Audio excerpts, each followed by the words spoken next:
8:42 болды ма? Енді не істеймін? Алашқы күн ақ ұйықтап қалыппын. Қап, тысқа шықпай тұрып өзімді жинап алайын. Қазіргі келіндерде ұят жоқ. Бірінші күні бойы үйреніп кетеді.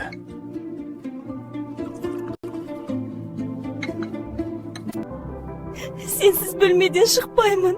Ұят болды. Жаным, қорықпа. Мен осындамын.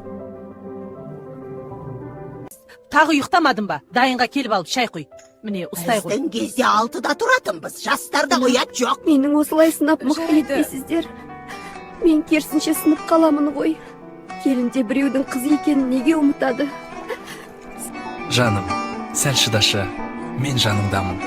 Рахмет, сен барсың ғой. Әрқашан.